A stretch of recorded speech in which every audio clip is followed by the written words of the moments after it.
What's going on, guys? I finally got done with the rebar. As you can see, it's all done. There's a bunch of squares.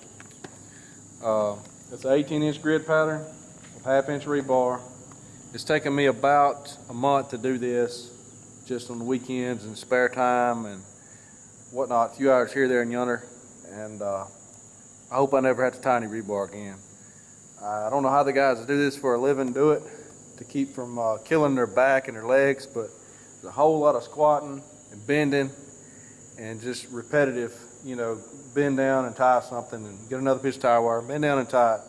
And every time I've worked on it for even a couple of hours, the next day I'd be so sore, couldn't hardly bend or move or anything. Just not used to bending up and down like that. Probably a couple thousand times if I had to guess. I used probably 1,500 rebar ties.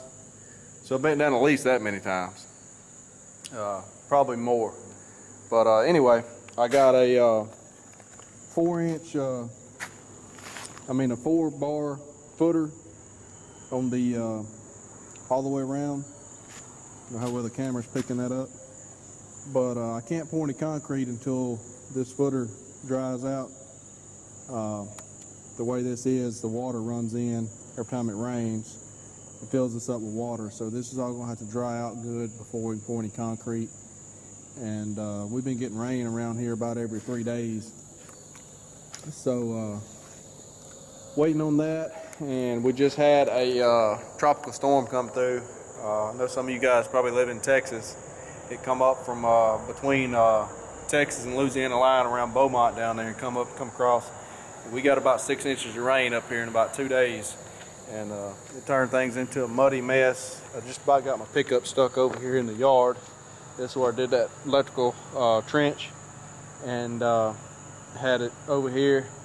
And I packed that trench good as I could with I run a man lift back and forth over it, and had it packed pretty good. But after 6 inches of rain, evidently it settled some more, and I drove my pickup over to unload some stuff. It started spinning, and it's so slick, I couldn't gain any traction, kind of slid over where that trench was at, and then I wound up going backwards and forwards for a few times and finally got back up out of it. But anyway, I just got a mess out here, and I'll have to fix that whenever I get the Mini X back. When I get done pouring the concrete to tear the forms and everything up. But so I'm waiting on the weather to get right.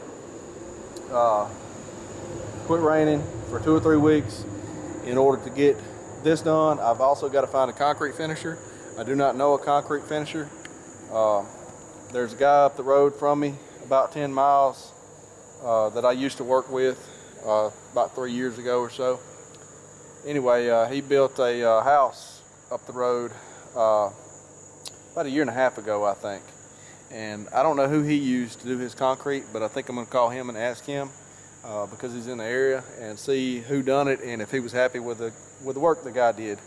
So I'm going to try that, and if not, maybe I can find somebody, because I've seen some slabs that get done and the finishing is not too great on them. They're not too level, not too smooth, and just poor quality work.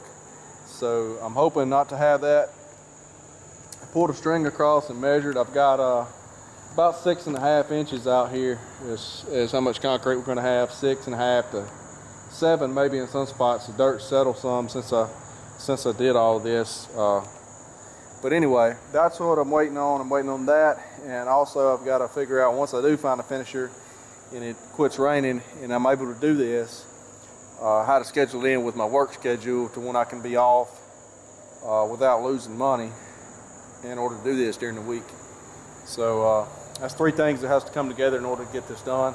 So hopefully soon, I hope the next shop update I'm doing, I hope we got some concrete in here, because I need it bad, because I got stuff I need to work on, and I can't work on it out in the mud out here. So I need to hurry up and get this done. But that's kind of the planning. You guys that do some of this stuff, you know how the planning goes, trying to make everything work around the schedule and the weather and everything.